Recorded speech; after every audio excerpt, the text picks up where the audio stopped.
Cet audio a pour but de travailler sur les exigences élevées par le Smart Brain. Prenez une grande inspiration et pendant quelques instants simplement, fermez vos yeux. Faites comme si vos paupières étaient complètement collées jusqu'à ce que vous sachiez que vous ne puissiez plus les décoller. Une fois que vous êtes dans cet état, répétez-vous simplement. Dans quelques instants, je vais essayer d'ouvrir mes paupières et les garder fermées. Essayez. Très bien. Activez votre Smart Brain en répétant « Merci, je suis » et plongez à l'intérieur de vous dans un état qui vous est bon, juste, positif. Rappelez-vous, vous pouvez exploiter votre Smart Brain à n'importe quel moment à l'intérieur de vous et bien sûr en relation avec les autres dans tout type de communication. Petit à petit, vous communiquez de mieux en mieux avec vous-même et vous travaillez, avancez, développez un ensemble de qualités et de compétences en vous. Vous travaillez également sur tout ce qui a pu vous blesser, vous toucher au fur et à mesure de votre vie ou parfois même de façon plus micro au quotidien et en mettant en place un ensemble de structures, en développant un ensemble de potentiels, vous commencez petit à petit, chaque jour, à chaque fois que vous plongez dans Smart Brain, à vous sentir bien, en maîtrise, en phase. Souvenez-vous, vous maîtrisez de plus en plus à chaque fois que vous plongez dans votre Smart Brain, à chaque fois que vous l'exploitez, que ce soit quelques instants dans la journée, que ce soit pour quelques minutes, vous avez cette compétence et cette qualité qui se développe encore et encore. Rappelez-vous, vous avez de nombreuses options, de nombreux moyens de vous sentir bien, de vous sentir mieux à n'importe quel moment. Vous pouvez toujours vérifier que ce que vous êtes en train de mettre en action à l'intérieur de vous a une réalité concrète dans la vie de tous les jours.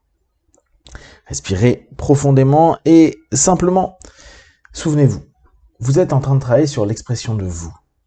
Vous exprimez de plus en plus ce que vous êtes, vous maîtrisez ce que vous souhaitez partager avec les autres. Vous êtes dans ce quotidien, dans cette aptitude à facilement, ou en tout cas beaucoup plus facilement, dire oui ou dire non. Être apte à n'importe quel moment de recadrer, orienter, diriger les choses pour vous exprimer de façon le plus juste possible. Il arrive très souvent que nous ayons eu du mal à nous exprimer parce que nous avons été, pendant des années, contraints à des exigences élevées. Et d'ailleurs, c'est un peu comme ce que vous avez déjà pu observer ou voir avec cette notion de perfection. Vous avez désormais des exigences élevées pour vous et pour les personnes qui vous entourent. Retournez petit à petit dans vos dossiers, dans vos fichiers et retournez dans ces passés. Quand est-ce que on a été tellement exigeant que quoi que vous exprimiez, on était en train de le diminuer. On était en train de le critiquer. Et petit à petit, c'est comme si vous sentiez que vous ne pouviez plus vous exprimer parce que ce n'était pas suffisant pour les critères qui étaient demandés par la famille, les amis, les professeurs, l'entourage, le système. Rappelez-vous le nombre de fois où peut-être ces exigences vous ont écrasé comme un poids qu'il fallait absolument soutenir, des choses qu'il fallait absolument dépasser. Et à mesure, vous avez ressenti que vous exprimer serait jamais suffisant. Comme s'il fallait que vous soyez toujours le meilleur, qu'il fallait constamment que vous brilliez, qu'il fallait constamment peut-être même aller jusqu'à critiquer, diminuer, écraser les autres. Observez à l'intérieur de votre Smart Brain, dans cet état-là, ce que vous ressentez par rapport à la réussite, par rapport au fait de briller, au fait d'exister, au travers de tout ce que vous mettez en place, vos pensées, vos mots.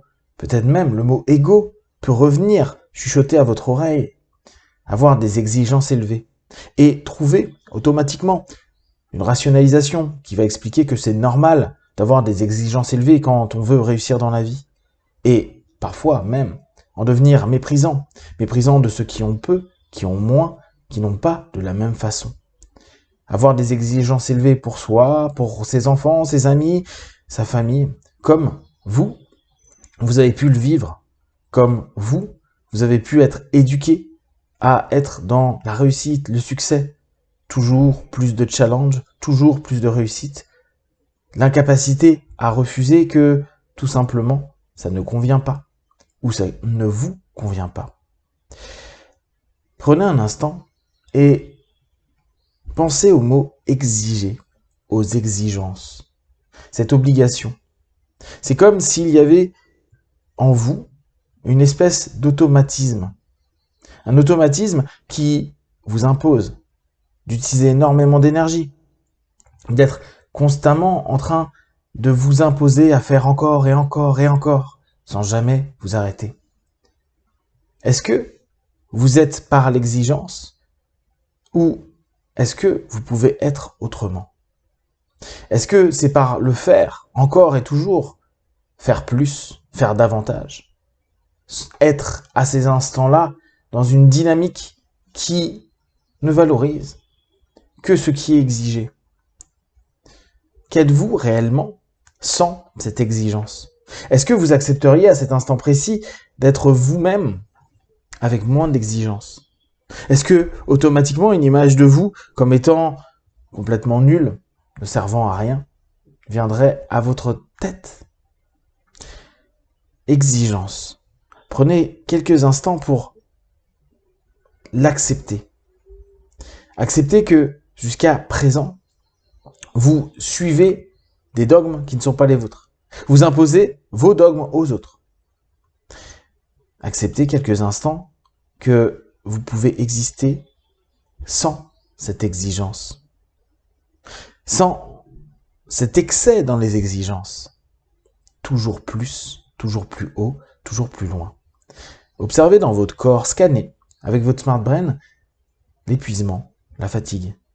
Cette pression et cette oppression peut-être même que vous vous donnez ou que vous ressentez constamment de n'importe quel système. On veut que je sois le plus performant, le meilleur, le plus ceci ou le plus cela.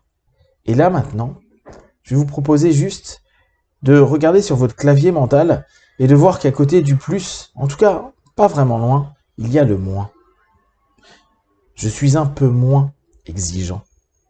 Et imaginez comme un peu le bouton de volume où vous voyez ces petites cases qui diminuent.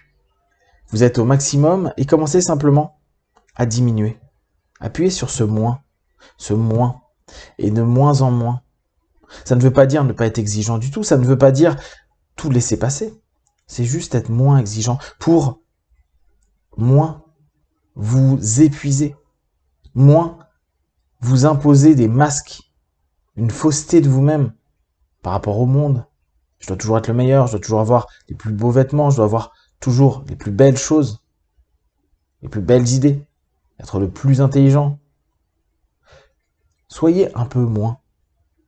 Et observez à l'intérieur de vous ce qui est en train de se passer. Moins. Je suis moins exigeant. Je peux être sans être trop. Je peux être en étant un peu moins. Je suis un peu moins et je suis bien. Sans être mieux, juste bien. Et petit à petit, observez ce que ça donne dans votre corps. Testez avec ses plus et ses moins. Commencez à donner une juste exigence. Et pas un excès de vos exigences. Et souvenez-vous en même temps, revenez dans votre passé si on vous avait donné un juste retour des choses, sur les choses, les éléments, les événements, les mots que vous aviez ramenés, amenés, partagés. Avec un peu moins, paradoxalement, il y a une forme d'un peu plus. Mais pas un plus que vous allez rechercher, pas un excès, juste un plus d'être bien dans ce moins. Et maintenant, observez, rescannez votre corps, votre esprit, vos émotions et vos sensations. Observez si ce moins, qui se développe petit à petit, vous donne une sensation d'apaisement, de bien-être, d'alignement, et qui se développe petit à petit, vous permettant dès lors une plus juste expression de vous, sans être trop, juste être bien, juste être vous. À 5, vous ouvrirez les yeux, plein de force et d'énergie. 1, 2, 3, respirez profondément. 4, étirez-vous et 5. Les yeux ouverts, ici, maintenant.